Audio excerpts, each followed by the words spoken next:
Bismillahirrahmanirrahim. Assalamualaikum warahmatullahi wabarakatuh.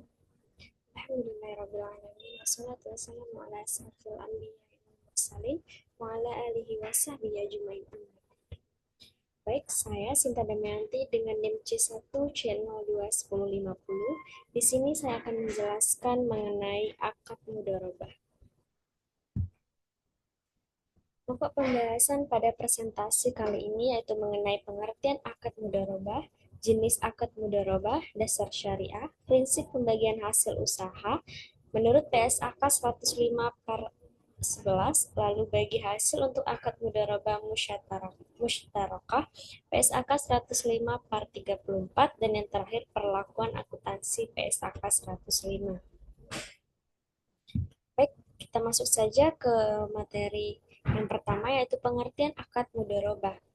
Mudharabah berasal dari kata al-darbi, fi ardi, yaitu bepergian untuk urusan dagang, juga kirot yang berasal dari kata al-qardu yang berarti potongan karena pemilik memotong sebagian hartanya untuk diperdagangkan dan memperoleh sebagian keuntungan. PSAK 105 tentang akuntansi mudharabah mendefinisikan mudharabah sebagai akad kerja sama usaha antara dua pihak di mana pihak pertama atau pemilik dana menyediakan seluruh dana sedangkan pihak kedua atau pengelola dana bertindak selaku pengelola dan keuntungan dibagi di antara mereka sesuai kesepakatan, sedangkan kerugian finansial hanya ditanggung oleh pemilik dana. Lalu ada jenis akad mudharabah.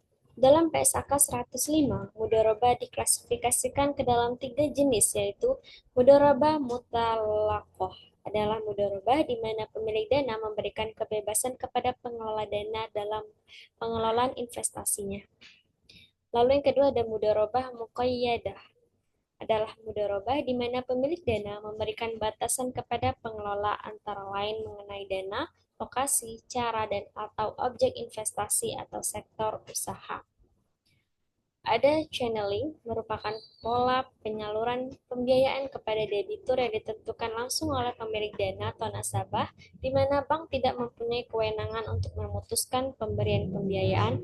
Lalu yang kedua, executing, merupakan pola penyaluran pembiayaan kepada debitur dengan syarat-syarat tertentu. Dengan akad ini, bank akan memperoleh bagi hasil dari nasabah apabila nasabah memperoleh keuntungan dan menanggung risiko kerugian apabila nasabah rugi bukan karena kelalaiannya. Mudharabah mushtarakah adalah mudharabah di mana pengelola dana menyertakan modal atau dananya dalam kerja sama investasi. Di sini materi selanjutnya mengenai dasar syariah. Yang pertama, sumber hukum akad mudharabah. Yang pertama ada Al-Quran. Apabila telah ditunaikan salat, maka bertebaranlah kamu di muka bumi dan carilah karunia Allah Subhanahu wa taala. Quran surah Al-Jumu'ah ayat 10. Lalu yang kedua sunnah dari Shalih bin Suaib radhiyallahu an bahwa Rasulullah Shallallahu alaihi wasallam bersabda, tidak 3 hal yang di dalamnya terdapat keberkahan: jual beli secara tangguh, mudharabah, mencampur adukan gandum dengan juwaut untuk keperluan rumah tangga, bukan untuk dijual. Hadis riwayat Ibnu Majah. Lalu yang kedua ada rukun akad mudharabah. Rukun mudharabah ada 4, yaitu pelaku, terdiri atas pemilik dana dan pengelola dana. Yang kedua, objek mudharabah berupa modal dan kerja. Dan yang ketiga, ijab kabul atau serah terima. Dan yang terakhir, nisbah keuntungan. Lalu yang ketiga, berakhirnya akad mudharabah. Akad mudharabah dapat berakhir karena hal-hal sebagai berikut. Yang pertama, dalam hal mudharabah tersebut dibatasi waktunya, maka mudharabah berakhir pada waktu yang telah ditentukan. Yang kedua, salah satu pihak memutuskan mengundurkan. Yang ketiga, salah satu pihak meninggal dunia atau hilang akal. Lalu pengelola dana tidak menjalankan amanahnya sebagai pengelola usaha untuk mencapai tujuan sebagaimana dituangkan dalam akad. Dan yang terakhir, modal sudah tidak ada. Materi selanjutnya mengenai prinsip pembagian hasil usaha PSAK 105/11. Pembagian hasil usaha mudharabah dapat dilakukan berdasarkan penghasilan usaha mudharabah. Dalam praktek dapat diketahui berdasarkan laporan bagi hasil atas realisasi penghasilan hasil usaha dari pengelola dana. Tidak diperkenankan mengakui pendapatan dari proyeksi hasil usaha. Untuk menghindari perselisihan dalam hal biaya yang dikeluarkan oleh pengelola dana, dalam akad harus disepakati biaya-biaya apa saja yang dapat dikurangkan dari pendapatan. Lalu bagi hasil untuk akad mudharabah mustarakah.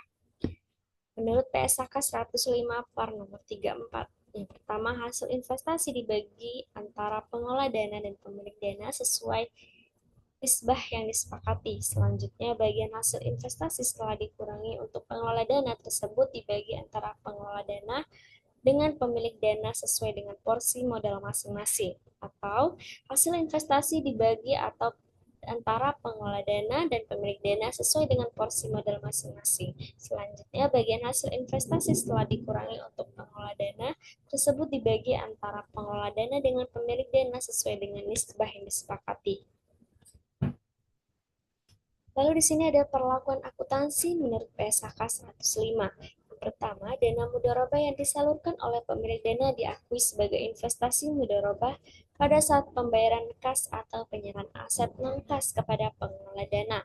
Lalu yang kedua, pengukuran investasi mudharabah. Ada investasi mudharabah dalam bentuk kas diukur sebesar jumlah yang dibayarkan, lalu investasi mudharabah dalam bentuk aset non-kas diukur sebesar nilai wajar non-kas pada saat penyerahan, dan yang ketiga ada penurunan nilai jika investasi mudharabah dalam bentuk aset non-kas. Baik, terima kasih. Itu saja yang dapat saya sampaikan. Jika ada kesalahan dan kekurangan, saya mohon maaf. Saya akhiri, wabillahi taufiq wal hidayah. Wassalamualaikum warahmatullahi wabarakatuh.